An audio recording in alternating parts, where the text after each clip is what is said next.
dikenal dengan istilah tasawuf. Kalau di Timur Tengah dikenal dengan irfan.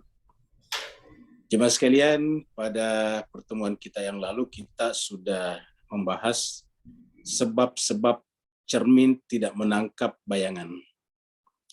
Jadi kita bicara cermin karena seorang sufi besar, seorang ulama besar yaitu Ibnu Arabi mengatakan bahwa jiwa kita itu bagaikan cermin untuk menangkap bayangan Tuhan. Supaya dengan cermin itu kita bisa melihat Tuhan. Jadi bayangan Tuhan dalam jiwa kita sehingga kemudian kita bisa melihat Tuhan. Kata Ibnu Arabi, setiap jiwa manusia adalah merupakan cermin yang Tuhan berikan kepada kita agar dengan cermin itu kita melihat Dia. Cuma tidak banyak orang yang bisa atau berhasil melihat Tuhan di dalam jiwanya. Penyebabnya ada beberapa hal seperti yang kita telah terangkan. Ada 5 poin, ada 5 hal yang menyebabkan jiwa kita tidak bisa menangkap bayangan Tuhan atau sketsa Tuhan di dalam jiwa kita. Dan sekarang kita lanjutkan lagi tentang musyahadah. Mungkinkah kita menyaksikan Tuhan seperti mana para nabi dan rasul dan orang-orang yang masuk kategori maksumin? Mari kita masuk ke screen.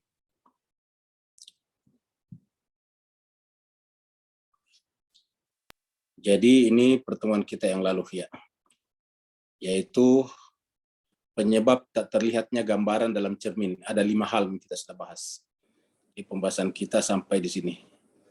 Jadi kita hanya membahas 5 hal yang menyebabkan cermin hati kita tidak bisa memantulkan, memproyeksikan gambaran Tuhan.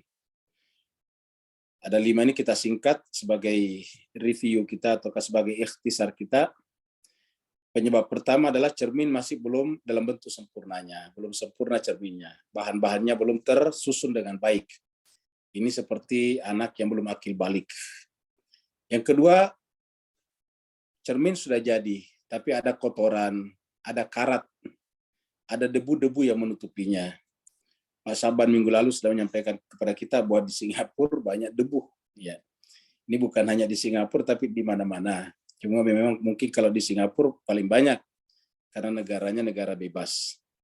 Makanya Pak Saban, kalau bisa ya punya rumah juga di dekat rumahnya Pak Burhan di Jakarta, biar sekali-sekali ke Indonesia bertapah. Nomor 3. Insyaallah Ustaz. Amin, amin. Yang ketiga, dikarenakan kita tidak memposisikan cermin. Jadi yang ketiga, cerminnya tidak menghadap ke gambar. Jadi tidak memposisikan cermin pada posisi gambar. Artinya tidak menghadap. Jadi kalau cerminnya tidak menghadap kepada benda, ya bendanya tidak akan masuk di dalam cermin. Yang keempat, cermin dan benda terdapat penghalang. Misalnya ada tirai, ada tembok, dan sebagainya. Yang kelima, kita tidak mengetahui secara pasti di mana posisinya objek tersebut. Kita tidak tahu Tuhan itu siapa. Makanya dibutuhkan namanya ma'rifat kepada Tuhan, mengenal Tuhan. Jadi mengenal Tuhan dengan mengenal diri kita. Man arafa nafsahu faqad arafa rabbah. Siapa yang mengenal dirinya akan mengenal Tuhannya. Nah, itulah yang kita bahas pada pertemuan yang lalu sampai di sini. Tujuannya apa? Supaya ketika gambaran Tuhan itu muncul dalam jiwa kita dengan sempurna, karena beningnya hati kita, beningnya cermin hati kita, maka nanti Tuhan meninggalkan jejak pada diri kita, namanya Asmaul Husna. Sehingga kalau kita berbuat dengan Asmaul Husna tersebut, maka disebutnya dengan takhalluk bi akhlakillah. Berakhlak dengan akhlak Allah. Jadi akhlak dengan nama-nama Allah itu namanya takhalluk bi akhlakillah. Para nabi dan rasul itu sempurna karena semua juga sempurna sebagai manifestasi Asmaul Husna, nama-nama Allah yang baik itu. Tak satu pun yang tersisakan. Kalau kita ini kan banyak yang tidak kita miliki. Pengasih misalnya Ar-Rahman pengasih. Paling pengasihnya kita terbatas pada orang dekat kita. Pemaaf. Allah itu kan Ghafur, Ghafar, Ghafir. Itu adalah pemaaf. Ar-Razak, membagi rezeki dan sebagainya. Itu kita memilikinya sangat sedikit. Nah, oleh sebab itulah mereka disebut dengan manusia sempurna karena sempurna memiliki nama-nama Allah tersebut. Kenapa? Karena cermin jiwanya bisa menangkap bayangan Allah, sehingga dengan tertangkapnya bayangan Allah tersimpanlah di sana jejak. Seperti mana kalau kita memotret sesuatu dengan kamera, maka semua yang tertangkap di dalam kamera itu ketika kita kita on kan, maka kemudian tertangkap semuanya. Tersisa di sana bayangannya, ada jejaknya. Jejak itu yang kita sebut dengan foto. Ya. Jadi ketika kamera menghadap kepada objek dan kamera kita menyala, switch on, maka begitu kita on kan, maka kemudian semua yang di depannya tersimpan di dalam kamera kita, namanya foto. Nah, jemaah sekalian, sekarang kita bahas tentang ini. Kemungkinan musyahadah batin alam. Apakah orang seperti kita ini memungkinkan mengalami musyahadah secara batin, secara sempurna maksudnya? Apakah tidak terbatas pada para nabi dan rasul saja? Apakah kemungkinan ini hanya dimiliki oleh para insan suci, insan kamil saja? Bagaimana dengan orang seperti kita yang dikatakan tadi, Pak Syaban tinggal di sebuah negeri yang banyak debunya? Apakah kita tidak memungkinkan untuk itu? Nah, ini yang kita bahas pada hari ini. Buat ternyata dari judulnya saja kita memiliki kemungkinan musyahadah batin alam. Kenapa disebut batin alam? Nah, ini yang kita akan bahas. Ya. Nanti kita akan bahas, yang kita nanti bahas mungkin tidak terlalu panjang, tapi ini penting sekali Bapak Ibu sekalian. Ya. Jadi kita mulai, tidak diragukan bahwa para tokoh-tokoh agama dalam hal ini, terutama para nabi dan rasul alaihimussalatu wassalam, dengan perbedaan tingkatan dan derajat yang mereka miliki. Ingat, para nabi juga berbeda-beda.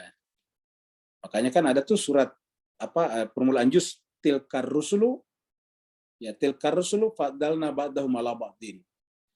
Mereka itu adalah rasul-rasul yang faddalna ba'dahum ala ba'din. Kami tinggikan tingkatannya dibanding dengan yang lain. Jadi ada tingkatan-tingkatan. Faddalna ba'dahum ala ba'din, sebagian mereka memiliki keutamaan daripada yang lain. Dalam hal mukjizat misalnya berbeda-beda. Jadi perbedaan tingkatan dan derajat yang dimiliki nabi-nabi tersebut mempunyai hubungan dengan alam metafisika. Jadi ingat jemaah sekalian, kata metafisika itu diambil dari pemikir Yunani Aristoteles yang membagi dua alam, alam fisika dan alam metafisika. Jadi dari metafisik dan fisik, alam fisik dan alam metafisik. Kalau Aristoteles ditanya mana yang paling utama, metafisik atau fisik, maka Aristoteles mengatakan yang paling utama adalah metafisik. Makanya Aristoteles menyebut metafisika sebagai filsafat pertama. Jadi filsafat pertama atau filsafat yang paling utama adalah metafisika, dan menyebut fisik atau fisika dengan filsafat kedua. Ya, jadi ada filsafat pertama, ada filsafat kedua. Jadi para nabi ini mempunyai hubungan dengan alam metafisik. Jadi ingat jemaah sekalian, tidak diragukan bahwa tokoh-tokoh agama yang disebut tadi dengan para nabi, rasul, dan orang-orang suci yang diakui oleh Allah itu mempunyai hubungan dengan alam metafisik. Ya, jadi alam metafisik. Ingat, meta itu artinya melampaui. Jadi meta ini, jemaah sekalian, ya, meta ini, kata meta ini setara dengan beyond kalau bahasa Inggris. Ini meta ini kan dari bahasa Yunani. Meta melampaui, metafisik. Makanya Bapak Ibu sekalian dengar sekarang ada istilah metaverse. Ya. Facebook itu sekarang sudah diganti namanya jadi meta. Meta itu artinya melampaui. Ya, metaverse, melampaui universe. Jadi sebetulnya bahasa metafisika dan metaverse sama. Karena kalau verse itu kan semesta alam. Universe dari kata universe. Ya, universe, multiverse, itu verse itu adalah alam. Nah, sekarang ada namanya metaverse. Karena dengan metaverse ini kita bisa berbuat melampaui ruang waktu. Ya, kita bisa ada di sini, kita ada di Jakarta atau di Singapura, tapi bisa jalan-jalan kemana-mana pada saat yang sama. Jadi pada saat yang sama kita bisa berada di beberapa ruang waktu. Ya, beberapa ruang maksudnya.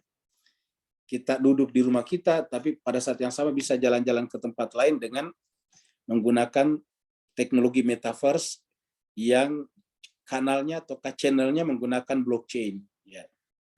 Nah, jadi jemaah sekalian, ada metafisika, ada metaverse. Jadi hampir sama. Kalau verse semesta, kalau fisika yang fisik. Ya. Jadi para nabi dan rasul mempunyai hubungan dengan alam metafisik. Metafisik itu adalah yang melampaui fisik, dan berarti keadaan disebut dengan alam gaib kalau dalam Al-Quran. Dalam Al-Quran dikatakan Allah itu adalah alimul ghaibi wasyahada. Jadi gaib itu kita sebut dengan metafisik, syahada artinya fisik. Gaib itu adalah metaverse, sedangkan syahada adalah verse-nya, universe-nya. Jadi begitu. Bisa juga diartikan alam gaib itu adalah alam non materi, sedangkan alam syahada adalah alam materi. Bisa juga alam metafisik itu, alam gaib itu adalah alam rasional, sedangkan alam syahada adalah alam panca indera, alam alam indrawi, alam indrawi, alam empirikal. Dan memiliki informasi, jadi memiliki informasi dan pengetahuan tentang perkara-perkara rahasia batinia. Jadi karena mereka bisa berhubungan dengan alam metafisik, ya tentu dia dapat informasi, ya memiliki informasi dan pengetahuan tentang perkara-perkara rahasia dan batinia. Ya, yang rahasia batinia itu dimiliki oleh mereka. Makanya tadi sore juga kita katakan, kalau kita memahami Tuhan dengan sempurna, maka otomatis rahasia-rahasia itu tersingkap. Karena semua rahasia ini kan berasal dari Tuhan. Ibaratnya itu semuanya simpulnya, ibaratnya semuanya ini adalah passwordnya ada pada Tuhan. Sehingga begitu kita sampai kepada Tuhan, semuanya tersingkap. Semuanya kelihatan. Ya. Semuanya nampak. Dan itu terjadi pada para nabi dan rasul. Maka mereka itu adalah menjadi tidak pernah salah ilmunya. Kenapa? Karena langsung sumbernya dari sumber segala pengetahuan. Jadi memiliki para nabi dan rasul memiliki informasi dan pengetahuan tentang perkara-perkara rahasia dan batin karena mereka mempunyai hubungan dengan alam batin, alam fisika, metafisika. Namun masalahnya adalah apakah makom dan kedudukan ruhani ini hanya, nah ini dia masalahnya. Jadi masalahnya ialah apakah ya makam dan kedudukan rohani ini hanya khususan bagi mereka para nabi dan rasul. Jadi pertanyaannya. Jadi apakah makam dan kedudukan rohani ini yaitu bisa berhubungan dengan alam metafisik hanya diperuntukkan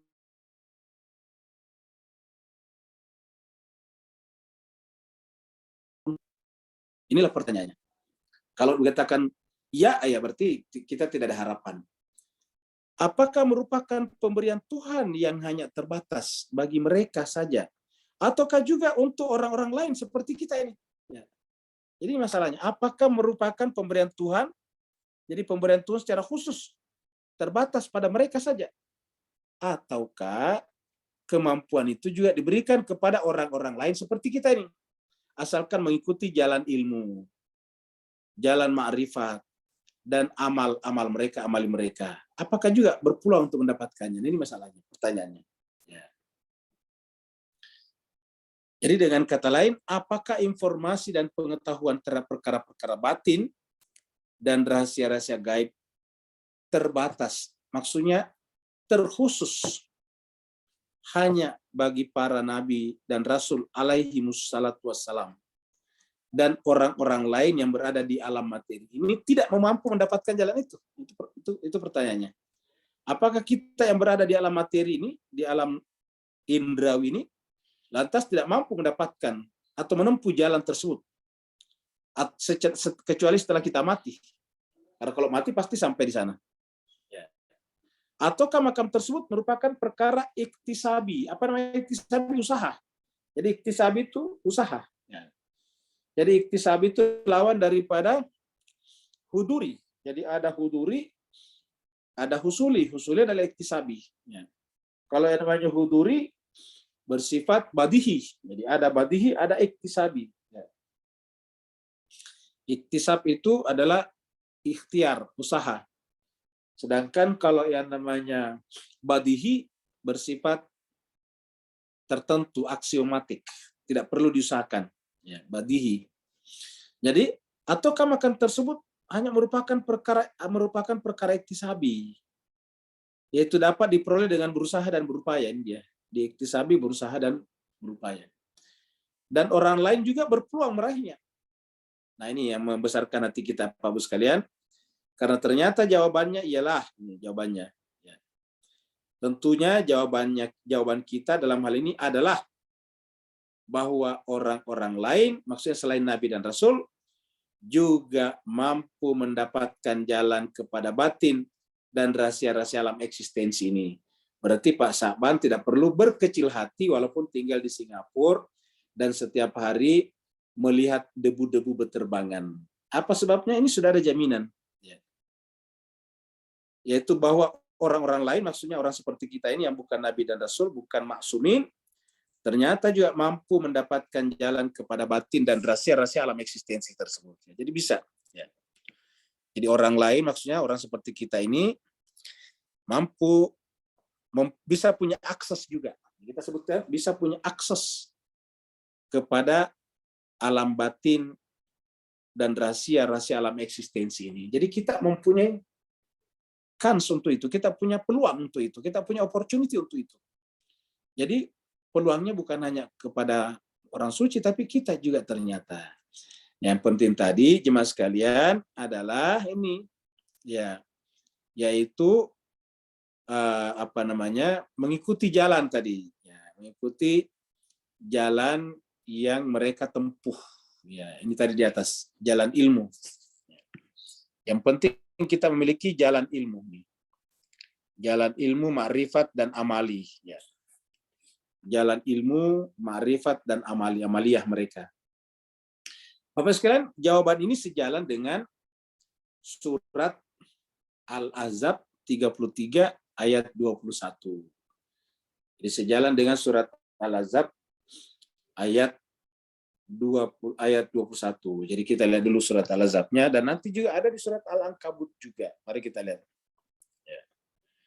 Kita lihat di sini ya. Surat Al-Ahzab. Ya. Nah, ini adalah surat ke-33. Ayat ini sering dibaca kalau ada acara maulidan. Ya, maulid. Nah, jadi jemaah sekalian, Allah mengatakan di sini, laqad kana lakum fi Rasulillahi uswatun hasanah. Dan ini kata-kata ini sebetulnya muncul 2 kali. Ini ada di surat Al-Ahzab, ada juga di surat At-Talaq. Nanti kita lihat. Laqad kana lakum fi Rasulillahi uswatun hasanah. Sungguh karena ada lakum untuk kalian semuanya. Siapa kalian semuanya? Kita yang bukan maksum ini. Di mana? Fi Rasulillah, di dalam diri Rasulullah. Apa uswatun hasanah? Uswatun hasanah itu adalah jalan, teladan mulia. Jalan yang tepat untuk kita tempuh. Kapan? Apabila kita menginginkan liman kana. Bagi orang-orang yang ada. Liman kana yarjullaha. Keinginan, harapan. Jadi liman, untuk siapa saja, karena ada pada dirinya yarju, harapan. Selalu berharap. Untuk apa? Untuk berjumpa dengan Allah. Yarjullaha. Ini ya. Yarju di sini adalah kata kerja, objeknya Allah. Maf'ulnya adalah Allah. Liman kana yarjullaha. Siapa yang punya harapan untuk berjumpa dengan Allah, wal yaumal akhir, dan hari akhirat. Jadi 2. Siapa yang berharap untuk berjumpa, yarju itu rujuk, kembali. Ingat kata-kata rajiun. Innalillahi wa inna ilaihi rajiun. Jadi siapa yang mempersiapkan diri dan bersungguh-sungguh untuk rajiun, rujuk kembali kepada Allah, maka pada diri Nabi ada caranya, ada rahasianya. Maka disebutlah laqad kana lakum fi Rasulillahi uswatun hasanah liman kana yarjullah wal yaumil akhir wa dzakarallaha katsira. Ini bisa kita lihat juga di dalam Kita lihat dalam surat At-Talaq ya. Surat 65 ya. Ini juga ada di sini Bapak Ibu sekalian ya. Di ayatnya tentang Ibrahim kalau di sini ya. Jadi ada liman kana ya. Jadi pada diri Ibrahim itu ada ya, ada teladan yang mulia ya. Bagi siapa saja yang ingin berjumpa dengan Allah Subhanahu wa taala ya. Ini surat Ibrahim ini mungkin surat At-Talaq, mari kita lihat surat berikutnya, bukan At-Talaq ya. Ini suratnya At-Talaq tadi 60 ya, 60 Al-Mumtahanah ya, Al-Mumtahanah. Ada Tahrim 66, ini adalah 60 coba kita lihat. Al-Mumtahanah ya. Nah, jadi jemaah sekalian kita lihat di sini nanti ya. Nah, ini dia. Ayat 4 surat Al-Mumtahanah ternyata ya, bukan surat At-Talaq. Surat Mumtahanah surat 60, surat 60 ya. Allah mengatakan kad kanat lakum. Kad kanat lakum uswatun hasanah. Jadi kanatnya di sini karena uswatun hasanah. Uswatun hasanah itu ada.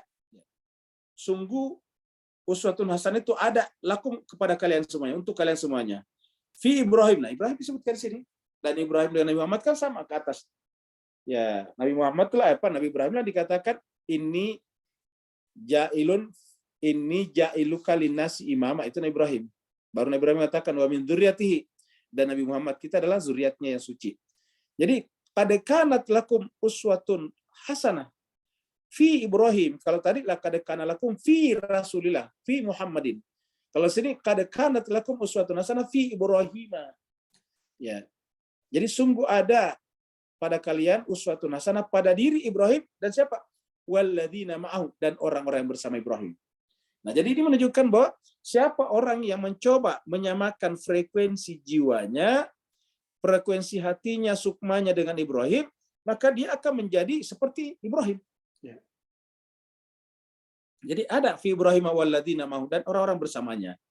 Jadi kita di sini apa peluangnya? Menjadi bersama dengan Nabi Ibrahim.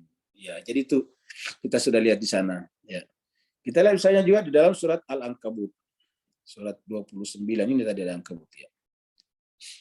Al-Ankabut bagian terakhir. Bagian terakhir atau bagian apa nih? Bukan Al-Ankabut ini.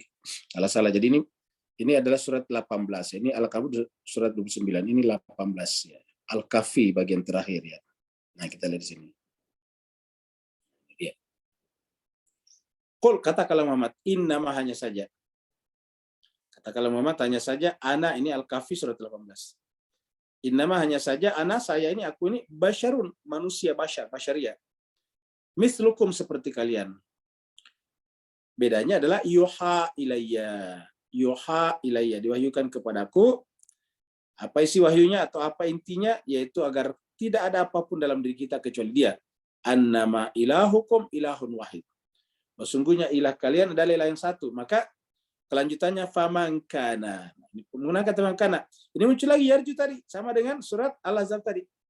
Faman kana yarju. Kalau tadi kan surat Al-Ahzab 21, laqad kana lakum fi Rasulillahi uswatun hasanah liman kana yarjullaha. Itu kan langsung yarjullah. Jadi langsung Allah sebagai maf'ulnya, objeknya.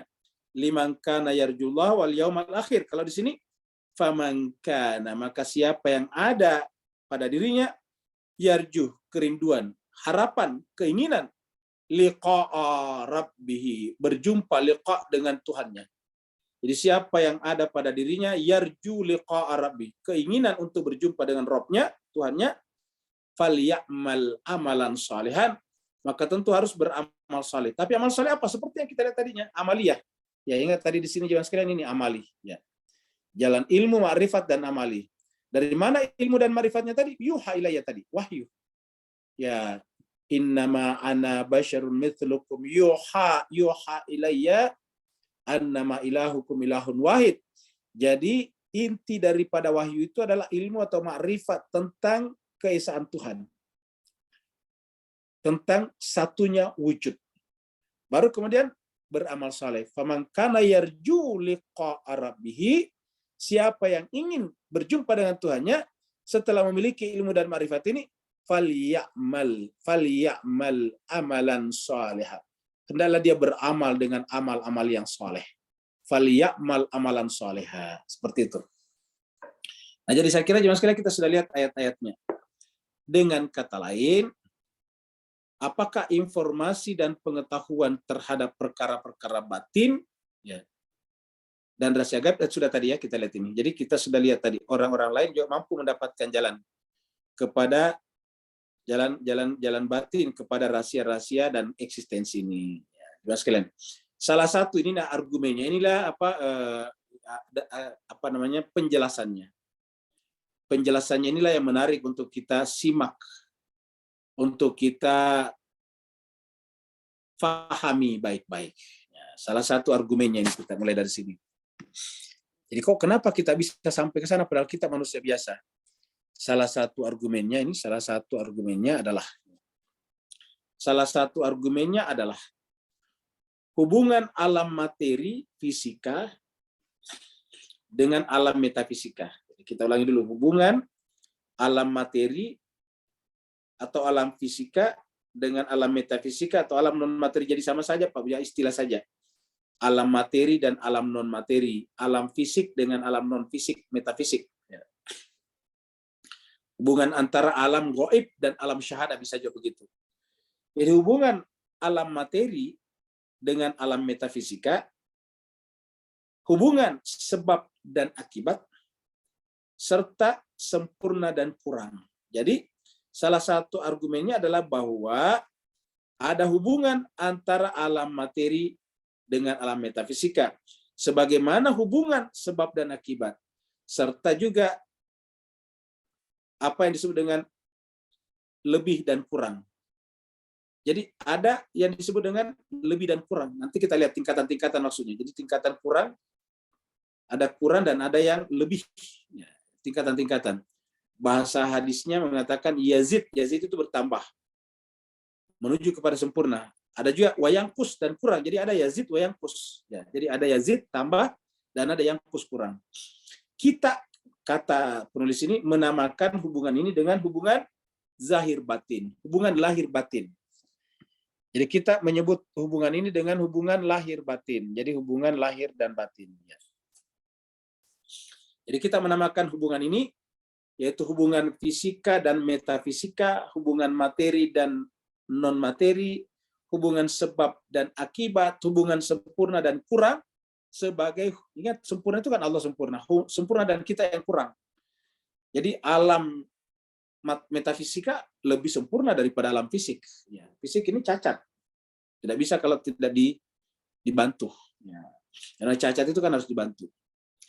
Nah, kita menamakan hubungan ini dengan hubungan lahir batin. Jadi sederhana bahasanya, hubungan lahir batin. Jadi ada lahir dan ada batin. Ya. Mana yang utama? Nah, ini yang akan kita bicarakan. Yang utama zahirkah atau batinkah? Mana yang tergantung kepada yang lain? Batinkah yang tergantung kepada yang lahir atau lahirkah bergantung kepada yang batin? Ya. Akibatkah yang bergantung kepada sebab atau sebabkah yang bergantung kepada akibat? Fisikakah yang bergantung kepada metafisika atau metafisika yang tergantung kepada fisik? Nah, seperti itu Pak sekalian. Sebagaimana kita alami bahwa zahir secara pasti disaksikan oleh kita. Jadi kita semuanya bisa membuktikan melalui pengalaman kita masing-masing bahwa yang lahir ini atau yang zahir ini kita bisa saksikan. Contohnya pohon bambu di depan kita kelihatan, kita bisa saksikan. Ada harimau di depan kita, bisa kita lihat, kita saksikan. Ada kota-kota di depan kita, gedung-gedung bertingkat di depan kita ada, kita saksikan. Ya. Jadi artinya apa? Sudah menjadi pengalaman kita bahwa yang zahir itu, yang sudah zahir itu yang bisa kita lihat dengan panca indera, terjangkau oleh kita, tersaksikan oleh kita. Jadi yang zahir itu sudah pasti disaksikan oleh kita. Ya. Sementara penyaksian zahir tidak bisa lepas. Jadi inilah rahasianya Bapak sekalian. Sementara penyaksian zahir tidak bisa lepas. Nah, ini yang kita kasih catatan. Jadi sementara penyaksian zahir tidak bisa lepas dari penyaksian batin. Ya, ini. Jadi penyaksian zohir atau penyaksian lahirnya tidak bisa lepas dari penyaksian batin. Artinya apa? Kalau kita menyaksikan yang zohir, berarti otomatis kita menyaksikan yang batin berdasarkan ini. Jadi kalau kita menyaksikan sesuatu yang zohir, otomatis kita menyaksikan yang batin.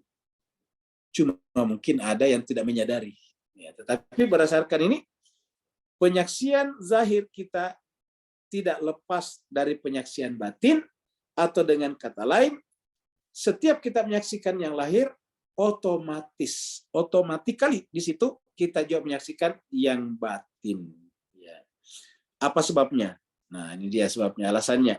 Sebab keberadaan zahir atau lahir adalah gradasi keberadaan batin. Ini kita pelajari dalam ilmu apa? Ilmu Mula Sadra tentang wujud. Jadi wujud. Di dalam bukunya Mula Sadra, yaitu Al-Asfar Al-Arba'ah, ya, ada namanya gradasi wujud. Jadi gradasi wujud. Jadi ada gradasi wujud. Jadi wujud itu bergradasi. Dari mana? Dari wajibul wujud, bergradasi ke bawah. Seperti cahaya bergradasi. Dari pusat cahaya sampai semakin jauh menjadi semakin gelap, menjadi semakin tidak terang. Nah, begitulah juga ada gradasi wujud, gradasi batin di sini istilahnya. Ya. Nanti dari bawah kita bergerak ke atas, namanya gerakan substansi, namanya haraka jauhar. Haraka itu gerak, jauharia itu adalah bersifat substansial. Jadi haraka jauharia, ada gerak substansi. Mana buktinya gerak substansi? Contohnya, kita sekarang ini bisa berbicara. Kita ini bisa berkumpul melalui Zoom. Bapak-bapak, ibu mendengar suara saya, nanti bapak ibu bertanya juga saya dengar suaranya. Kalau bapak ibu buka videonya, saya bisa lihat orangnya. Kalau saya juga buka video saya, bapak ibu lihat gambaran saya. Jadi kelihatan, ya. Jadi kita bisa saling menyaksikan satu sama lain. Nah, tetapi jemaah sekalian berbahagia, kenapa bisa kita saling menyaksikan? Ya, kenapa? Nah, jadi jemaah sekalian berbahagia, di sana ada gerakan substansi namanya, ada gerakan jauhariah. Apa? Nah, sekarang bisakah bapak-bapak, ibu-ibu di sana, di tempatnya masing-masing, duduk dengan tenang, dengan sehat, apabila sudah 4-5 hari tidak makan? Sudah 4-5 hari atau bahkan sudah 1 minggu. Oh, nggak usah 1 minggu, 4-5 hari saja lah. Kita berpuasa 1 hari saja sudah setengah mati. Jadi 4-5 hari tidak makan. Apa namanya makan? Tidak makan gandum. Tidak makan beras, tidak makan sayur-sayuran, daun-daunan, tidak makan daging-dagingan, tidak makan ikan-ikanan. Bisakah kita duduk seperti ini? Saya kira jawabannya semuanya kita sama, tidak bisa. Jadi kita tidak bisa duduk dengan tenang di sini, kita tidak bisa duduk dengan aman di sini, kita tidak bisa duduk dengan nyaman di sini, sambil mendengarkan dan sambil melihat video dan suara, apabila sudah 4-5 hari kita tidak makan. Nah, kalau begitu, apa yang buat kita bisa berdiri, duduk di sini dengan nyaman dan enak? Yaitu jawabannya adalah makanan. Apa itu makanan tadi? Buah-buahan, tumbuh-tumbuhan kan? Hewan-hewanan. Berarti pada saat kita memakan gandum, dalam bentuk misalnya terigu, atau memakan beras dalam bentuk nasi, kita makan sayuran dan sebagainya, terjadi di sana transformasi, terjadi gerak substansi dari ayam menjadi manusia. Nah, ayam menjadi manusia yang berpikir tadi. Ada gerak substansi dari beras, dari gandum menjadi pengetahuan. Karena kita tidak bisa berpengetahuan kalau kita tidak makan tadi gandumnya. Jadi kita berpengetahuan, bahkan kita beriman karena tadi makan gandum, makan beras. Jadi pada saat kita memasukkan gandum, beras, buah-buahan ke dalam tubuh kita, lalu kemudian tubuh kita mengolahnya itu bahasa medis, bahasa bahasa kesehatan, tapi bahasa agamanya adalah gerak substansi. Jadi pada saat itu bergeraklah, berubahlah ayam menjadi pengetahuan, luar biasa. Berubahlah, bergeraklah daging sapi berubah menjadi ingatan. Bergeraklah, berubahlah sayur-sayuran menjadi iman. Berubahlah, bergeraklah ikan-ikan menjadi penyerahan diri kepada Tuhan, taslim, tawakal, ikhlas, dan ridho. Dari mana kita tahu? Ya kita tidak miliki itu kalau tidak makan semuanya. Jadi di sana ada transformasi namanya transformasi substansi. Kenapa? Karena yang namanya gandum, substansinya beda dengan manusia. Beda sekali. Tetapi manusia tidak bisa tadi berpengetahuan, tidak bisa belajar kalau dia tidak makan beras dan gandum. Jadi terjadi perubahan substansi. Substansi beras menjadi substansi manusia. Substansi hewan, daging hewan menjadi substansi manusia. Substansi buah-buahan menjadi substansi manusia. Jadi substansinya berubah. Ya. Terjadi gerakan substansial di sana. Ya. Kalau kita ubah batang kayu, pohon kayu yang besar menjadi meja kayu, itu tidak terjadi perubahan substansi. Ya, ulangi Pak Bu sekalian. Kalau Bapak Ibu mengambil pohon yang besar dari hutan, baru pohon itu kita olah jadi papan, papan itu kita ubah lagi menjadi meja atau kursi, ya substansinya tetap tidak berubah. Pohon kayu dan kayu gelondongan dan papan dan balok sama saja substansinya dengan meja kayu, kursi kayu, lemari kayu. Tidak ada yang berubah. Yang berubah apa? Ya bentuk-bentuknya saja. Substansinya tidak berubah. Tetap kayu. Waktu jadi kursi kita pegang, ya kayu. Waktu jadi meja kita pegang, ya kayu. Waktu jadi lemari kita pegang, ya kayu. Waktu pohon kayu kita pegang, ya kayu. Jadi substansi tidak berubah.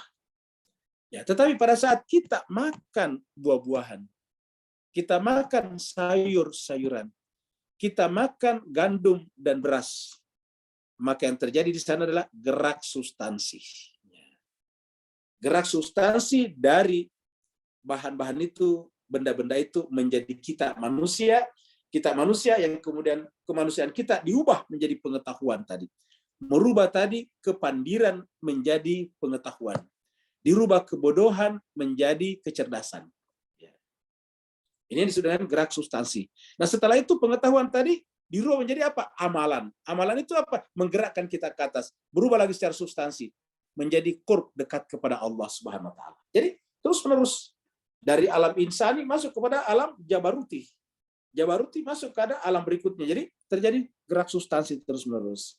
Nah jadi Bapak Ibu yang saya berbahagia, ini kenyataan ini. Ya.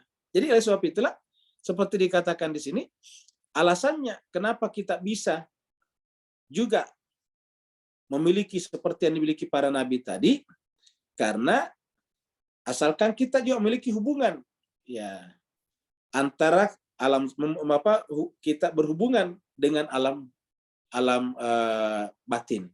Sebetulnya setiap alam zahir selalu tak terpisahkan dengan alam batin. Sehingga penyaksian kita terhadap zahir tidak bisa lepas dari penyaksian terhadap yang batin. Ya, seperti itu tadi.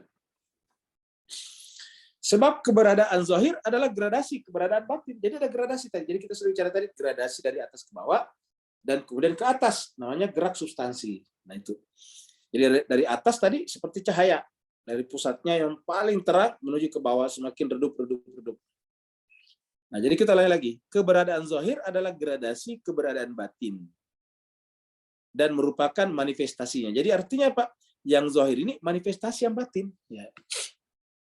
Jadi Bapak sekalian, yang zahir ini adalah manifestasi daripada yang batin ini. Ya. Keberadaan zahir adalah gradasi keberadaan batin. Dan sekaligus merupakan manifestasi daripada alam batin. Jadi artinya kalau tidak ada alam batin, tidak ada alam zahir. Jadi alam zahir tidak pernah berpisah dengan alam batin. Kita biasa bicarakan di filsafat dengan materi dan bentuk. Hylomorphism. materi dan bentuk. Kita sudah bicarakan, setiap ada materi, benda, pasti ada bentuknya. Tapi bentuk bukan benda. Ya, bentuk itulah yang masuk dalam pikiran kita, dan karenanya bisa dibuat dengan menggunakan bahan-bahan yang lain. Misalnya, bentuk botol. Yang tadinya aslinya botol itu terbuat dari kaca. Karena bentuk botol ada di pikiran kita, bisa kita bikin botol dari plastik. Artinya bentuk botol yang ada di kepala kita diterapkan, ya, dicantolkan ke dalam plastik. Maka lahirlah namanya botol plastik. Artinya bentuknya botol, materinya bendanya plastik. Botol kaca, yaitu bentuknya botol, tetapi bahannya, materinya adalah kaca. Nah, kenapa bisa bentuk botol diterapkan pada kaca dan bisa diterapkan kepada plastik, bahkan bisa juga diterapkan pada tembikar. Tembikar bisa juga pada pada tanah lumpur, tanah liat. Bahkan bisa juga pada beton, bentuk patung botol misalnya. Apa sebabnya? Karena yang namanya bentuk itu tidak materi, dan karena dia bukan materi, tidak bisa ada batasnya, tidak terbatas berapapun. Kita bisa menerapkan ataukah kita bisa memakaikan bentuk-bentuk itu kepada bahan apapun juga, sebanyak-banyaknya tanpa ada batasnya. Kepada bambu kita bisa bikin bentuk botol misalnya. Karet bisa kita buat dalam bentuk botol, aluminium kita bisa bikin dalam bentuk botol misalnya. Bahkan kita juga bisa bikin emas dalam bentuk botol, kita juga bisa bikin perak dalam bentuk botol, perunggu dalam bentuk botol. Pokoknya sebanyak apapun bisa dibuat. Kenapa?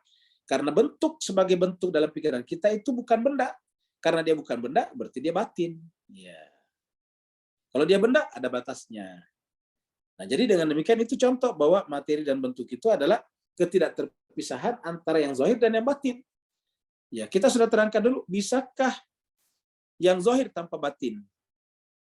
Untuk menjawabnya, pertanyaan yang sama kita ajukan, bisakah materi tanpa bentuk? Jawabannya tidak bisa. Tidak pernah ada materi, benda tanpa bentuk. Jadi artinya setiap benda untuk eksis sebagai benda harus ada bentuknya. Dengan demikian, kalau benda itu adalah materi, dan bentuk itu adalah non-materi, metafisik, maka berarti tidak pernah ada materi yang bisa mandiri, berdiri sendiri, tanpa terikat atau tanpa mengikatkan dirinya kepada yang batin. Ya, seperti itu Pak Sekalian. Jadi keberadaan zahir adalah gradasi keberadaan batin dan merupakan manifestasinya. Karena itu, pada hakikatnya, batin juga tersaksikan secara aktual. Nah, ini yang penting Pak Sekalian. Jadi karena itu pada hakikatnya, jadi ini tapi pada hakikatnya jemaah sekalian. Jadi pada hakikatnya ya, pada hakikatnya ya. Pada saat kita menyaksikan yang zahir, maka batin juga tersaksikan secara aktual ketika zahir tersaksikan. Ini Pak Bu sekalian yang harus kita garis bawahi. Jadi pada hakikatnya, pada aslinya ya, batin juga tersaksikan. Tersaksikan artinya tersyahadahkan. Jadi batin juga tersaksikan secara aktual, secara actual. Ya. Secara benar-benar ada ketika zahir tersaksikan. Jadi pada saat zahir tersaksikan, di situ juga ada yang batin.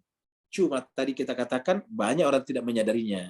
Jadi begitu kita menyaksikan yang zahir, maka yang batin juga aktual di sana, actual di sana.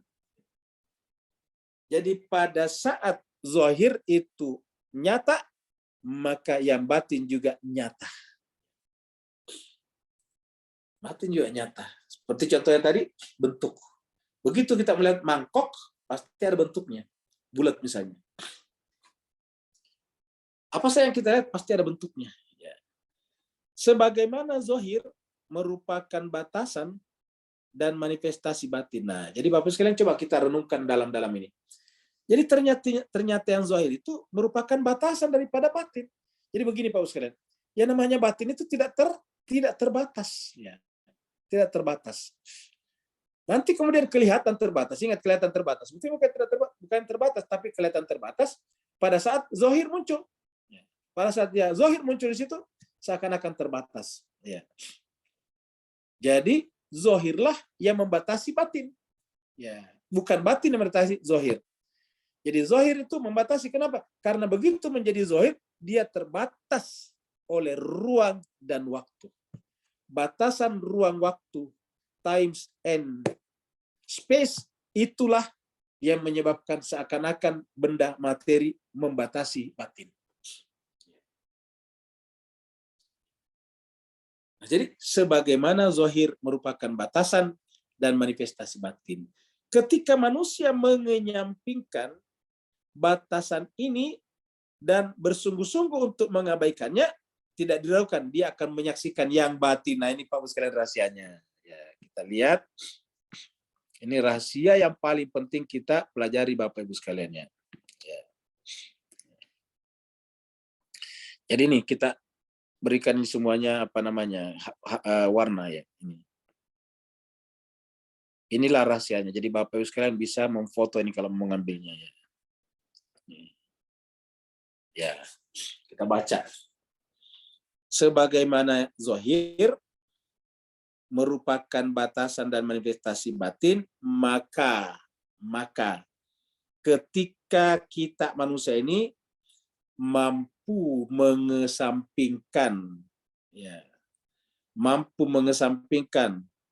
mampu menyingkirkan, batasan ini yaitu zahir, dan bersungguh-sungguh untuk mengabaikannya, bersungguh-sungguh untuk menghilangkannya, maka kata para urafa, tidak diragukan lagi.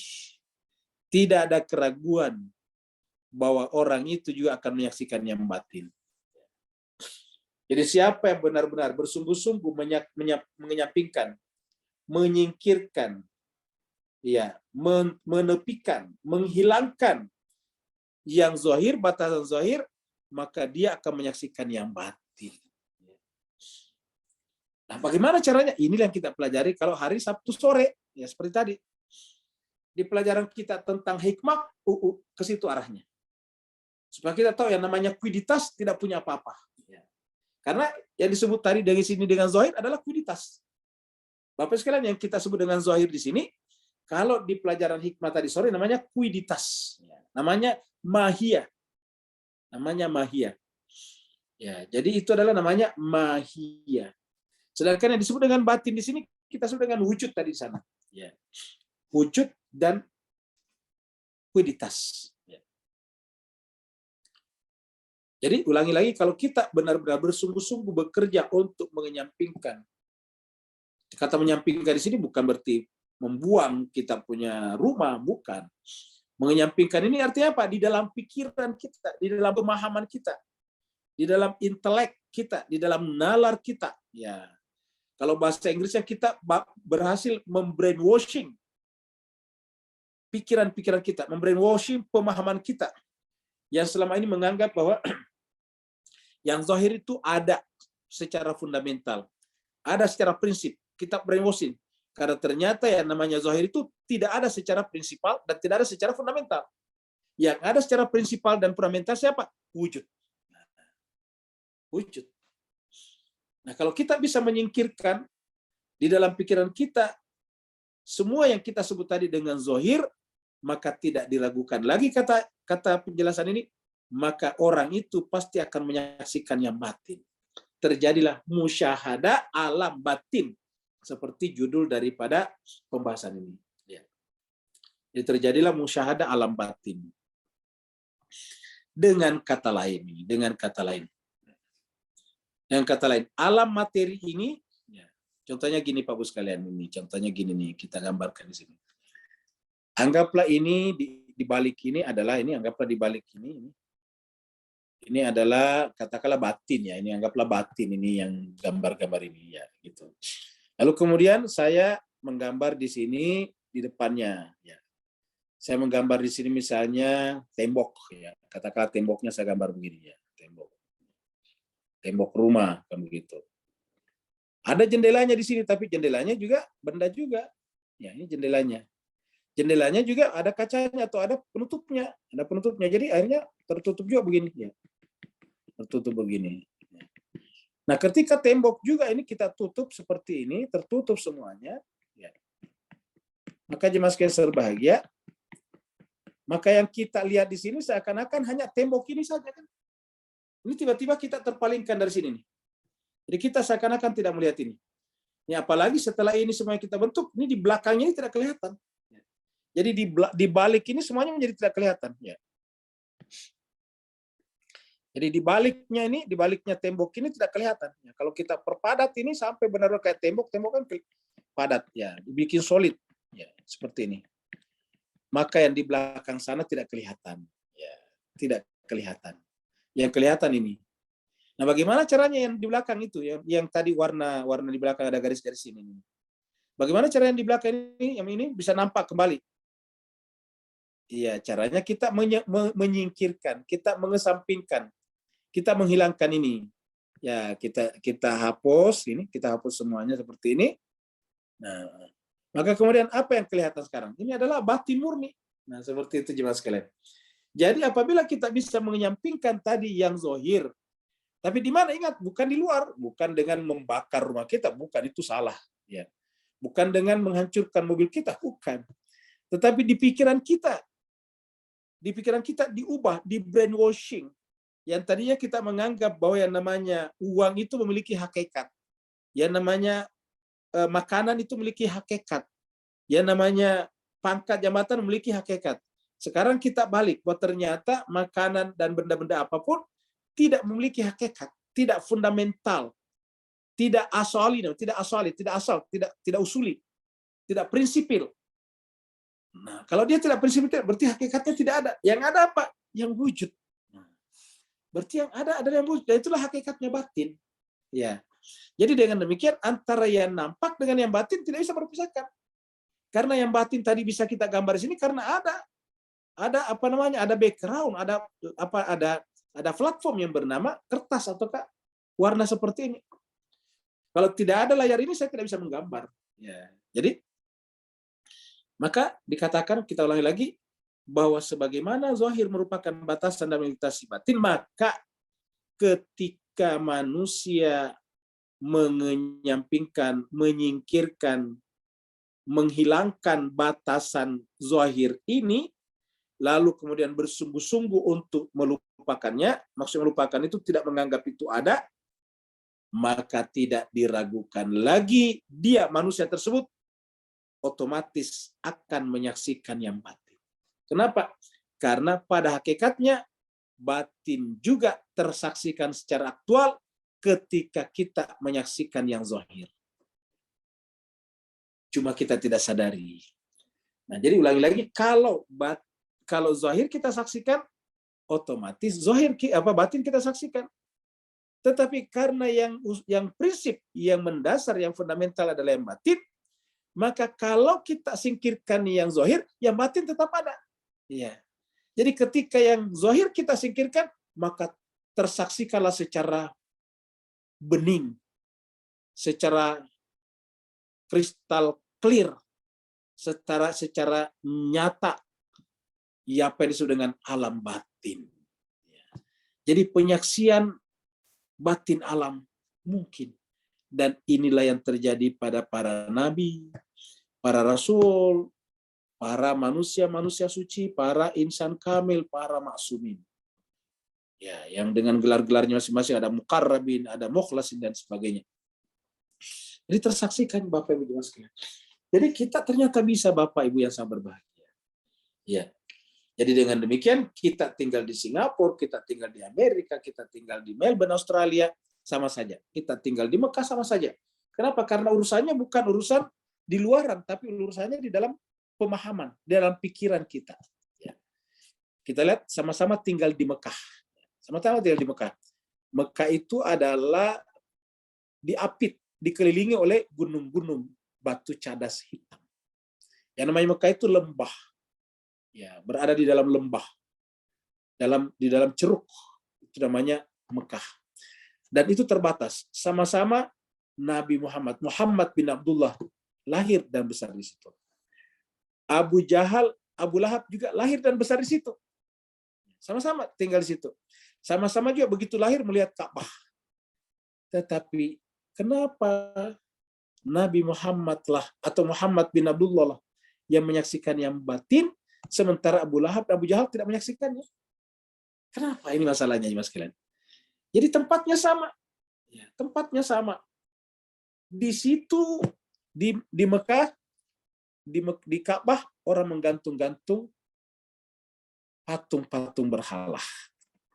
Tetapi Nabi tidak pernah menganggap itu. Kenapa kira-kira? Karena di pikirannya itu segala sesuatu selain yang batin, segala sesuatu selain yang zahir, yang wujud itu adalah tidak ada hakikatnya. Ya. Mereka semuanya bergantung pada yang batin, pada yang wujud. Jadi Nabi tidak terpengaruh oleh apa yang ada di Ka'bah.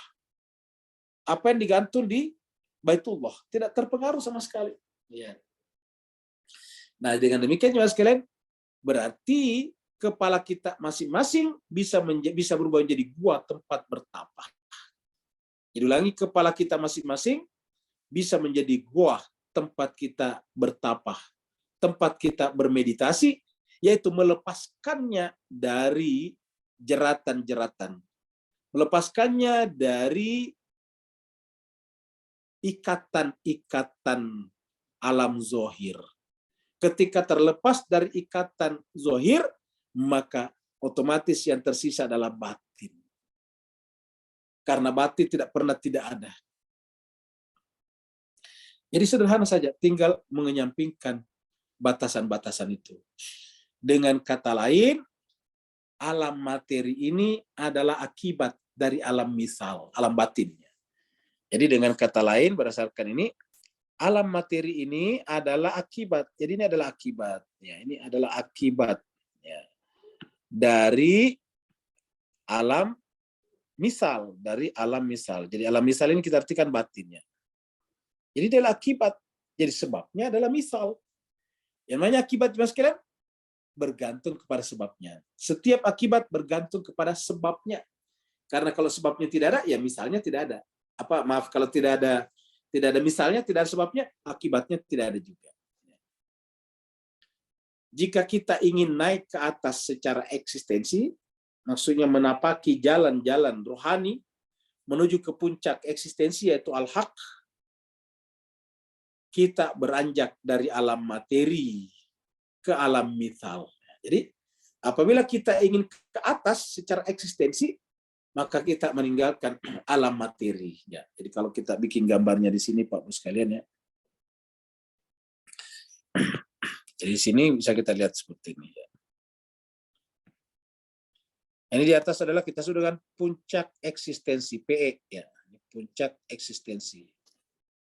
Kita sebut ini puncak eksistensi. Dalam bahasa Al-Quran sudah dengan al-haq. Ya. Nah, jemaah sekalian, semakin ke bawah ini bergradasi. Semakin ke bawah ini adalah semakin zahir. Semakin ke bawah semakin zahir. Ya, gitu. Nah, ketika kita berada di alam zahir ini, jadi ketika kita berada di sini, alam zahir, maka kita tertutup oleh kezahiran alam zahir ini. Sehingga tidak bisa melihat ke atas, ya, tidak bisa kita menyaksikan ini di atas, ya. Nah, dengan demikian Mas Kaiser bahagia, yang disebut dengan Mi'raj itu adalah menempuh tangga-tangga untuk naik ke atas. Kemana? Pusat eksistensi. Pusat eksistensi adalah bahasa filsafat, bahasa filosofi. Kalau bahasa Al-Quran adalah ke arash Allah Subhanahu Wa Taala. Ya. Jadi kita bergerak ke atas ini. Gerak ini apa? Gerak rohani, gerak pikiran. Makanya Mullah Sadra menyebut sebagai al-asfar al-arba al-aqliyah atau fil aqliyah, dalam hal akal, fil aqli. Jadi akal yang bergerak ke atas ini, melepaskan diri dari hal-hal yang zahir. Jadi kalau kita ingin naik ke atas, kita akan lepas dari sini. Bagaimana caranya naik ke atas? Bukan loncat secara zahir, tetapi artinya jiwa kita semakin bergerak ke atas mencari dan merindukan Dia. Ketika jiwa kita mencari dan merindukan Dia, berarti artinya apa? kita berhasil menempatkan dialah satu-satunya yang ada. Yang lain ini adalah merupakan bayangan saja, sehingga kita tidak terpukau dengannya. Kita tidak tertipu olehnya, sehingga kita bisa sampai ke atas. Kita bisa sampai ke atas. Ini yang disebut dengan gerakan vertikal. Gerakan dari alam materi menuju kepada alam misal. Dari alam fisik menuju kepada alam metafisik. Dari alam materi ke non-materi. Dari alam universe menuju kepada alam metaverse. Nah, lebih begitulah Pak sekalian. Jadi, alam materi ini adalah akibat dari alam misal. Jika kita ingin naik ke atas secara eksistensi, maka kita beranjak dari alam materi ke alam misal ini dia. Beranjak dari alam materi ke alam misal. Ya. Jadi tadi yang di sini dari atas juga. Ini tadi kita sebut dengan gerakan gradasi wujud. Jadi ini dari atas ke bawah. Ini dari atas ke bawah namanya gradasi wujud. Ya. Dari atas ke bawah namanya gradasi wujud ke bawah sini. Ya. Gradasi wujud. Sekarang dari bawah ke atas, gerakannya dari bawah ke atas. Ini gerakannya dari bawah ke atas, nih, ke atas. Nah, ini namanya gerak substansi. Jadi dari atas ke bawah namanya tashqiq al-wujud. Sedangkan dari bawah ke atas meninggalkan alam zahir ke alam batin namanya haraka jauhariyah. Jadi dari atas ke bawah namanya tashqiq al-wujud, tashqiq al-wujud, gradasi wujud. Jadi dari atas ini wujud bergradasi ke bawah semakin gelap, dan itu alam dunia. Makanya menjadi tameng, menjadi perisai untuk menyaksikan yang terang di atas. Sedangkan dari bawah ke atas namanya haraka jauhariyah. Jadi adalah tashqiq wujud, ini adalah gerak jauhariyah. Haraka jauhariyah. Nah, jemaah sekalian saya berbahagia, dua gerak inilah yang dibicarakan dalam satu kalimat yang pendek tapi luar biasa.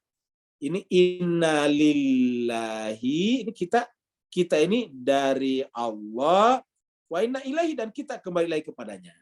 Nah, begitulah jemaah sekalian. Jadi kita ini dari Allah, dan karena kita dari Allah maka kita adalah merupakan tajalli, representasi, penampakan daripada Allah. Ya.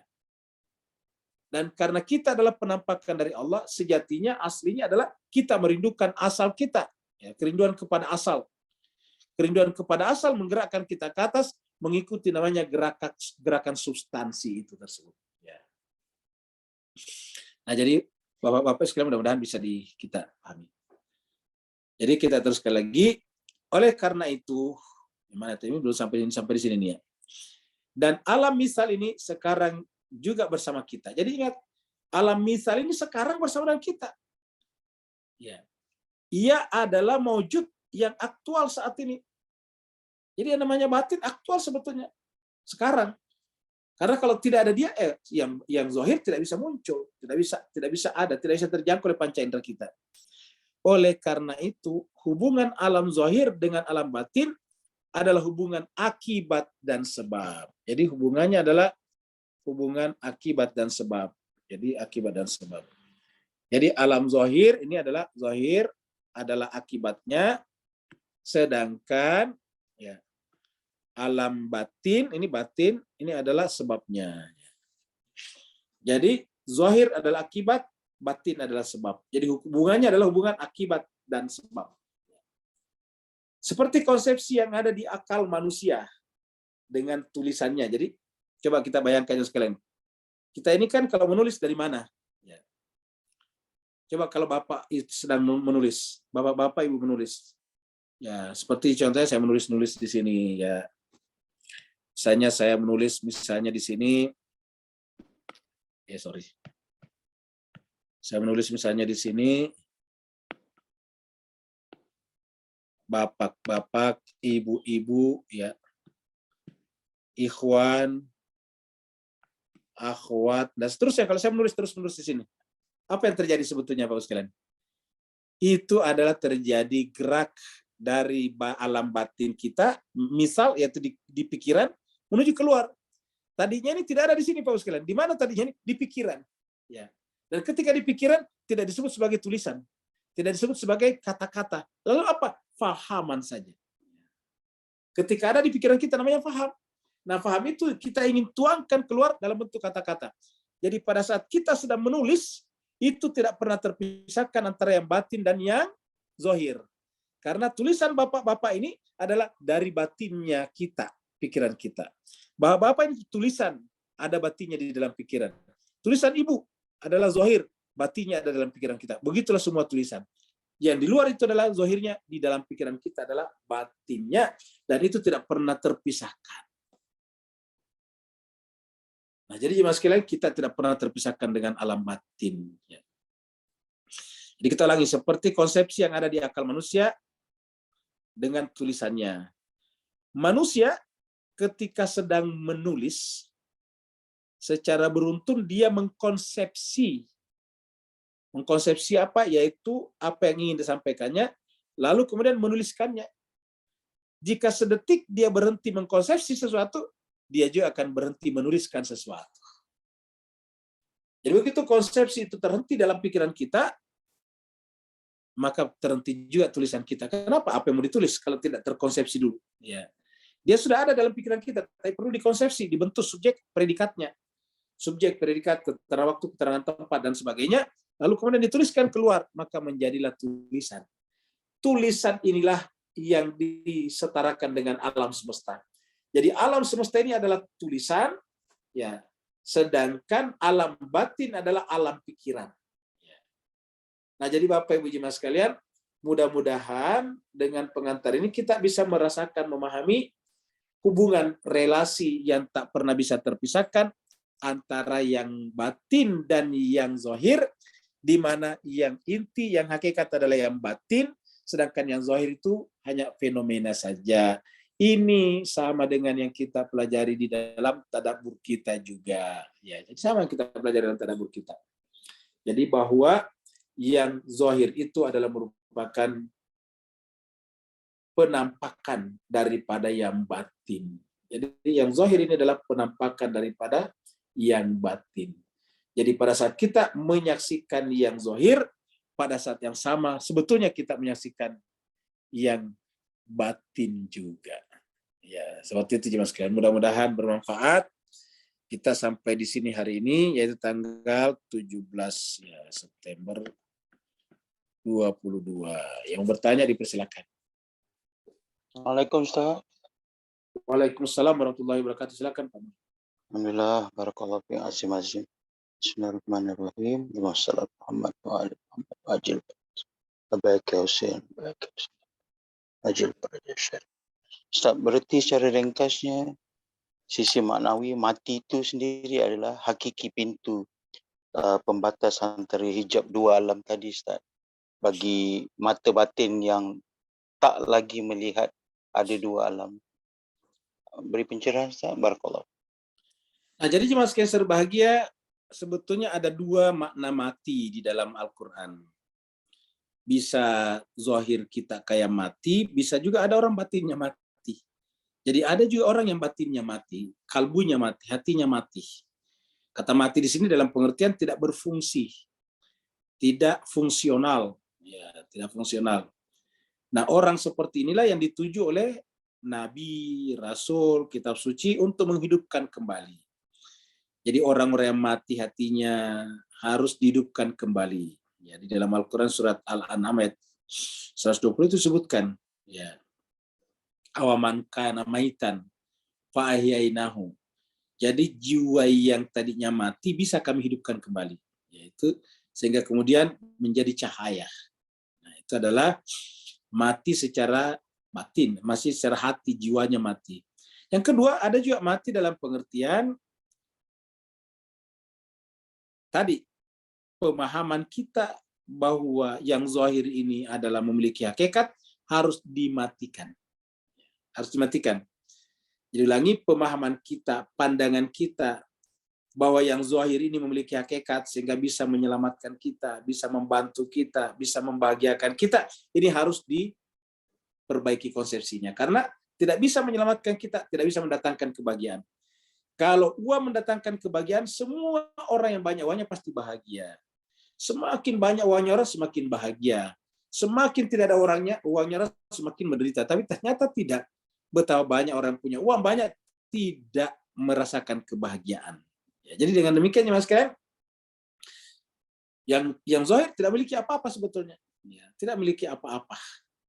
Dia nanti bermakna apabila apa? Ditransformasi secara jauhariyah. Namanya tadi haraka jauhariyah. Ditransformasi secara substansi. Ya, baru dia bermanfaat. Nah, jadi ada orang yang mati secara zahir. Maksudnya zahirnya itu sudah mati. Tidak dia menganggap tidak ada lagi. Nah, orang yang mati secara zahir, maksudnya pandangannya bahwa yang zahir ini tidak ada, sudah mati. Inilah yang diinginkan Nabi dengan kata-kata mutu qabla antamut, matilah kalian sebelum kalian mati.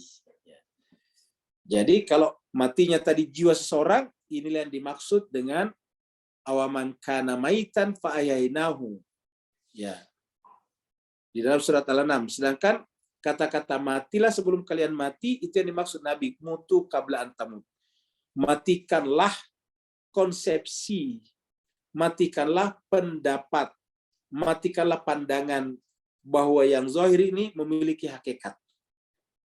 Supaya yang zahir tidak menjadi penghalang, tidak menjadi tembok, tidak menjadi perisai, tidak menjadi tirai yang menghalangi kita dengan yang batin. Ini yang dimaksud dengan Nabi tadi. Mutu qabla antamut. Nah, jemaah sekalian berbahagia, agama datang untuk membantu kita. Satu tadi adalah menghidupkan jiwa yang tadinya mati, lalu membantu kita mematikan cara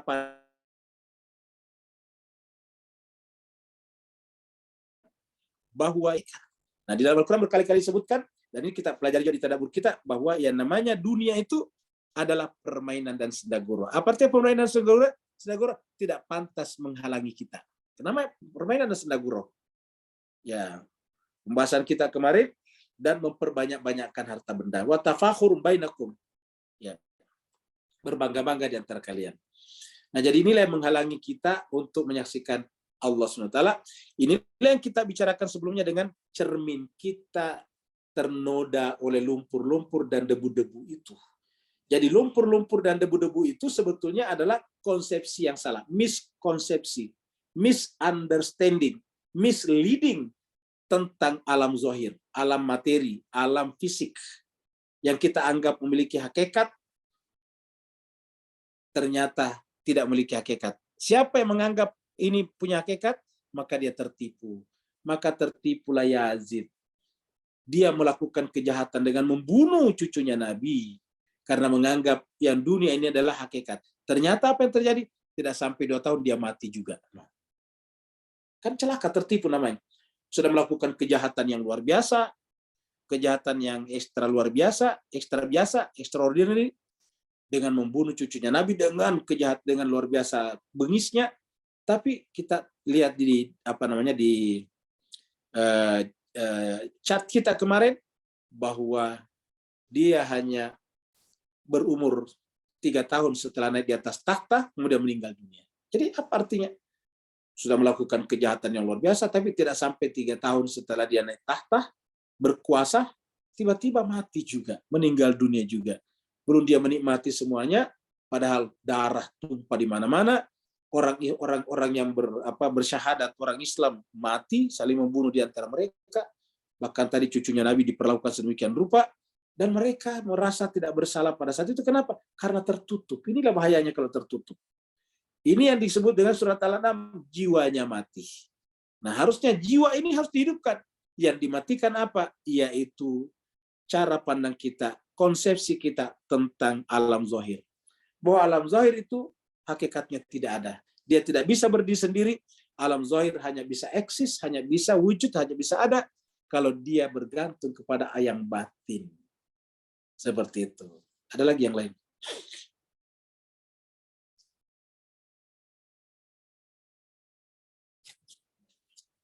Assalamualaikum Ustaz. Waalaikumsalam warahmatullahi wabarakatuh. Silakan Pak Saban. Insyaallah mudah-mudahan Ustaz berada dalam keadaan sehat insyaallah dan dalam lindungan Allah SWT insyaallah. Amin amin ya rabbal alamin. Terima kasih banyak. Ustaz, dalam apa urusan syariat kita mengerjakan solat, ada dalam ahli bait itu takbir ni 7 kali untuk menghilangkan tabir-tabir yang melindungi kita. Jadi sekarang kita mengerjakan salat takbir 1 kali Ustaz atau 7 kali Ustaz? Mana yang lebih baik Ustaz? Allahu a'lam. Itu Ustaz. Oh ya, baik. Jadi cuma sekali kita sampaikan bahwa yang wajib itu yang 1 kali. Ya, jadi kemudian yang berkali-kali itu hanya adalah semacam iktikad, niat, usaha bahwa dia menghilangkan tabir-tabir itu. Takbir pertama merobekkan tabir yang pertama. Takbir yang kedua merobekkan tabir yang kedua. Takbir yang ketiga merobekkan tabir yang ketiga. Begitulah seterusnya. Tetapi secara syariat yang wajib itu adalah yang pertama. Tapi kalau melakukan seperti itu tidak ada salahnya juga. Apa sebabnya? Karena sebelum kita salat, kita sudah berdiri, kan bisa kita berbicara kepada di samping kita sebelum kita takbir. Nah, artinya apa? Berarti kalau kita bisa berbicara, berarti bisa juga kita berbicara kepada Allah. Kalau kepada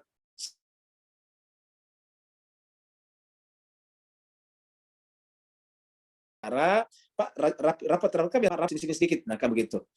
Nah, atau maju-maju sedikit biar safnya rapih, lurus. Nah, kan bisa. Kalau kita sebelum sholat bisa meminta teman di samping kita untuk maju sedikit atau mundur sedikit agar safnya rapat, berarti kita boleh juga berbicara kepada Allah. Allahu Akbar beberapa kali sampai 7 kali. Baru yang terakhir adalah merupakan takbir yang sesungguhnya. Jadi yang terakhir itu atau yang ketujuh adalah merupakan takbir yang sesungguhnya disebut dengan takbiratul ihram. Jadi takbir yang 1 sampai 6 itu belum disebut dengan takbiratul ihram. Takbir biasa saja. Ingat dalam salat ada takbiratul ihram, ada takbir intiqal namanya. Jadi kalau kita ruku baca takbir juga namanya intiqal, perubahan gerak.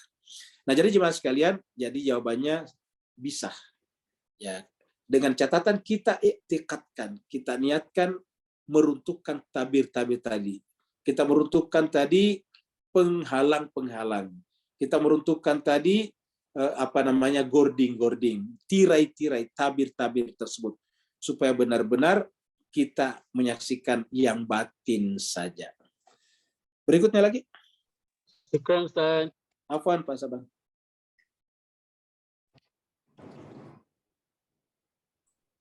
Chatroom ada Ustaz.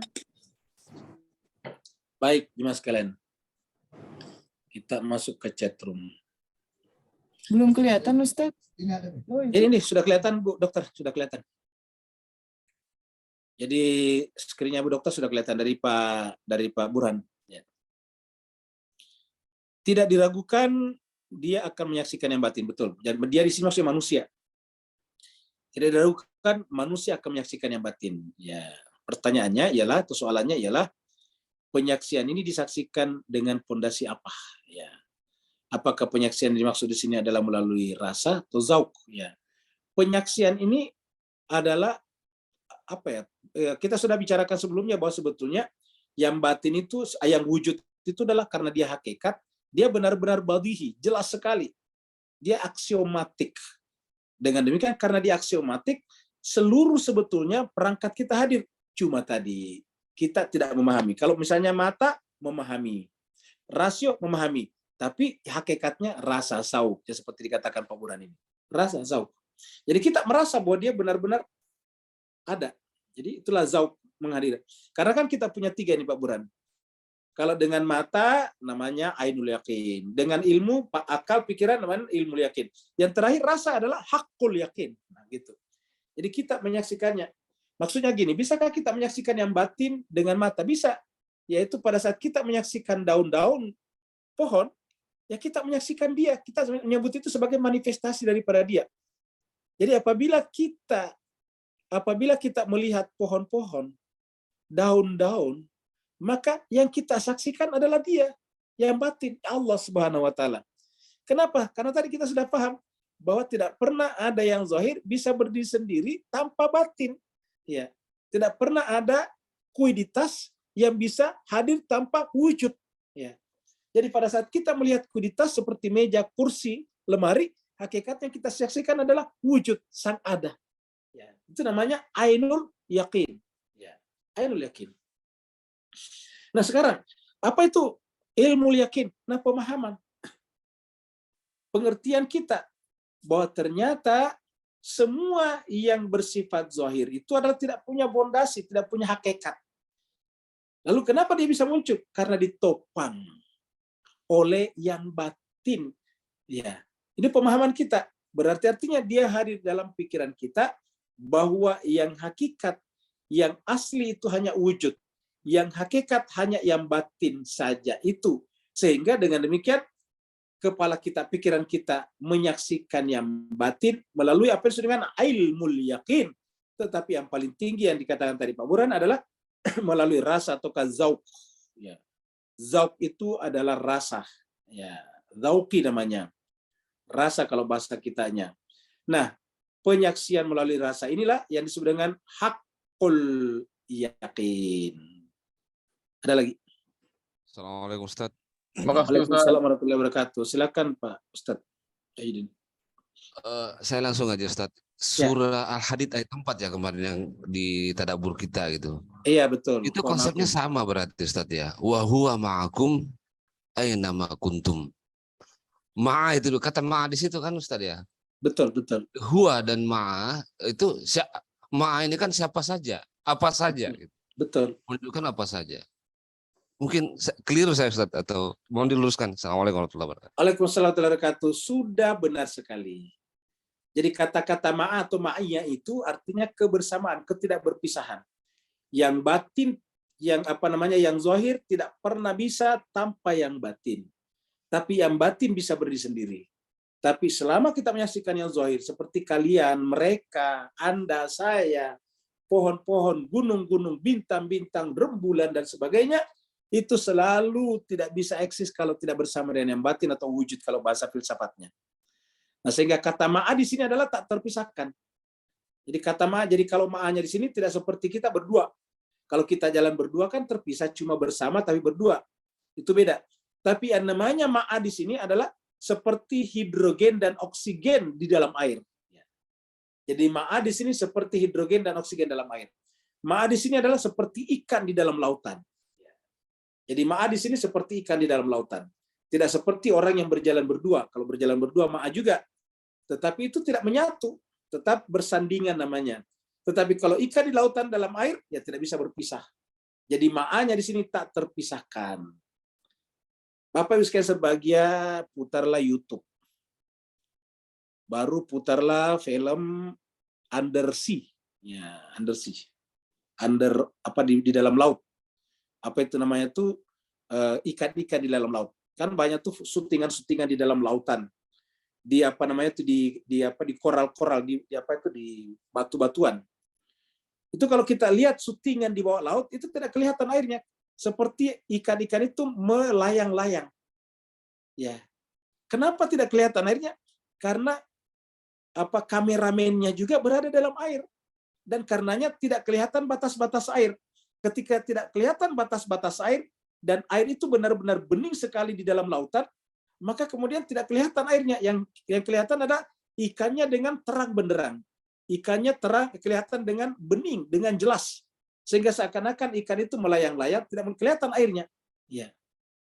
Kenapa tidak ada batasannya? Begitulah juga dengan batin. Begitulah wujud. Karena tidak ada batasannya, maka dia tidak kelihatan. Yang kelihatan adalah sesuatu yang ada di dalamnya, sesuatu yang ada di dalamnya bersama dengannya, namanya kuiditas. Jadi sudah benar, huwa ma'akum aina ma kuntum. Atau nanti di dalam surat Al-Hadid kita berjumpa dengan ayat huwa ma'ahum aina ma kanu. Ya, huwa ma'ahum aina ma kanu. Dia Allah bersama dengan mereka di mana saja mereka berada. Di tempat lain Allah itu fis sama, Allah itu fil ardi, seperti itu. Di dalam surat Al-Mujadalah nantinya, surat berikutnya setelah Al-Hadid dikatakan kalau kamu 2 orang berbisik, maka yang ketiga adalah Allah. Kalau kamu 4 orang berbisik, yang kelima adalah Allah. Kalau kamu 6 orang berbisik dan seterusnya, semakin banyak Allah ada di sana. Kamu sedikit sendiri, Allah selalu ada di sana. Jadi artinya apa? Kita tidak pernah tidak berpisah dengannya. Ini yang disebut dengan ma'ah seperti yang dikatakan tadi. Ustadz Wahyudin. Jadi inilah disebut dengan matoka ma'iyah, kebersamaan. Dan ini sering sekali muncul dalam Al-Quran. Contohnya, huwa ma'akum aina makanu tadinya. Atau huwa ma'akum aina makuntum. Lalu bagaimana dengan kata-kata innallaha ma'as sabirin. Nah ini adalah kebersamaan secara spesifik. Ya, tingkatan-tingkatan. Jadi kebersamaan Allah dengan makhluknya dan hambanya itu bertingkat-tingkat kualitasnya. Kalau dia sabar, bersama juga. Tapi tentu lebih di atas daripada huwa ma'akum aina makuntum, huwa ma'ahum aina makanu. Beda dengan kata-kata innallaha ma'as sabirin. Seperti itu. Ada lagi Bapak Ibu sekalian? Masya Allah Ustaz. Ustaz, Waalaikumsalam perbandingan warahmatullahi ikan dan wabarakatuh. laut itu Masya Allah Ustaz. Tak pernah terfikir dulu, Insya Allah. Terima kasih Ustaz. Ya, sama-sama Pak Saban. Waalaikumsalam. Oh ya, tafadhal. Waalaikumsalam warahmatullahi wabarakatuh. Silakan Pak Nur. Ustaz, satu soalan peribadi. Apakah ringkasan cara batinnya? Sekedar bertanya je bahawa ahli syurga boleh tersiksa batinnya dengan amat sangat kalau terpisah dengan Allah dan tak bersama dengan Allah, sedangkan ahli neraka terasa amat sangat bahagia walaupun sedetik dapat melihat Allah dan bersama Allah. Barakallahu fiik. Afwan Ustaz. Baik, terima kasih banyak Pak Nur. Jadi jemaah sekalian berbahagia, orang ahli sorga itu adalah benar-benar tersiksa kalau dia berpisah dengan Allah sesedikit apapun juga. Sebaliknya, orang neraka akan merasa sangat bahagia seandainya bisa melihat Allah sesedikit apapun juga. Jadi artinya apa? Tanda ahli sorga itu dari dunia sekarang adalah kerinduan, ketidakinginan untuk berpisah dengan dia, karena secara hakikat, secara fundamental memang tidak pernah berpisah.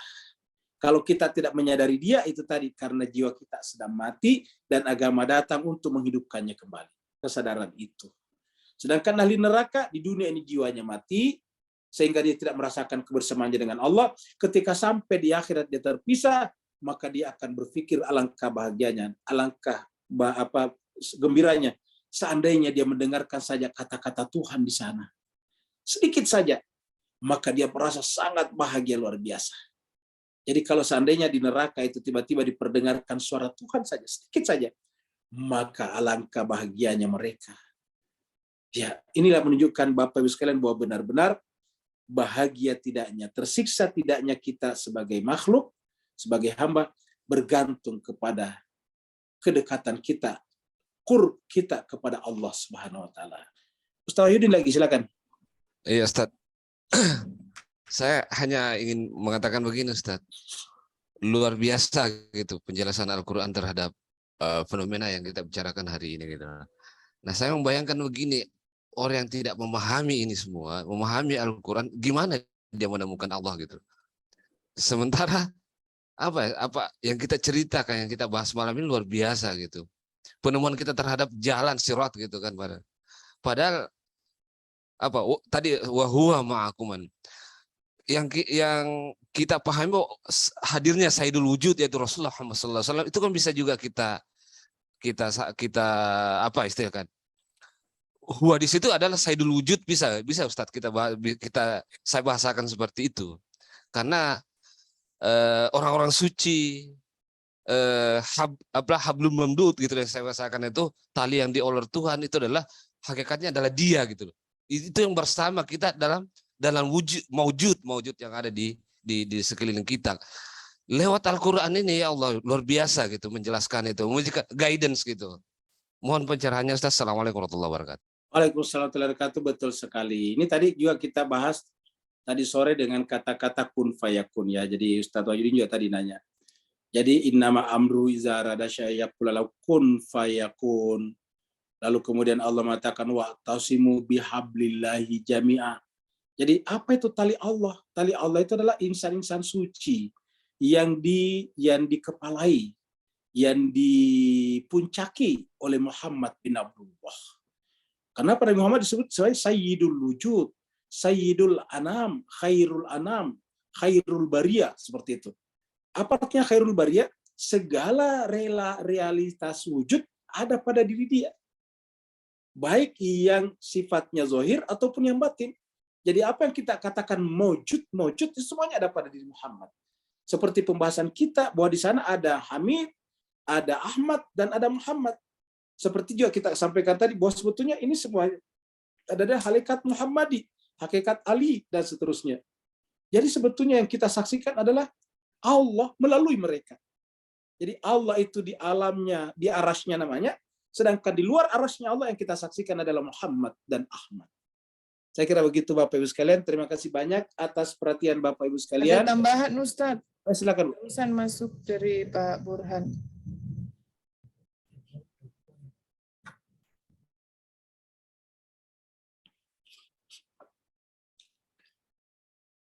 Persoalan lagi, apakah dengan hubungan sebab dan akibat inilah iblis dihukum oleh Allah SWT? Ya, yaitu betul sekali. Ya, jadi kenapa iblis itu dikutuk? Kenapa iblis itu dihukum? Karena iblis melihat akibat tanpa melihat relasi akibat dengan sebabnya. Dia memprotes Adam karena dia tidak melihat bahwa di atas Adam, di balik Adam ada Allah. Lupa iblis bahwa yang memerintahkan dia sujud kepada Adam bukan Adam, tetapi Allah. Ketika Allah memerintahkan iblis sujud kepada Adam, kenapa kira-kira? Karena pada diri Adam itu Allah telah mentajalliyatkan dirinya sehingga sujud kepada Adam hakikatnya sujud kepada Allah. Dan yang disaksikan oleh iblis adalah Adam sebagai tanah zahir, tidak menyaksikan bahwa di balik yang zahir ada yang batin di sana. Sehingga dia aba wastakbara. Betul sekali. Terima kasih banyak Bapak Ibu sekalian. Mohon maaf atas segala kekurangan. Saya doakan semoga kita semuanya, Bapak Ibu, senantiasa dibukakan pintu-pintu hatinya sehingga kita sama-sama bisa menyaksikan Dia yang maha ada, yang maha sempurna itu jemaah sekalian, sehingga paling tidak kita terkena satu saja percikan cahayanya.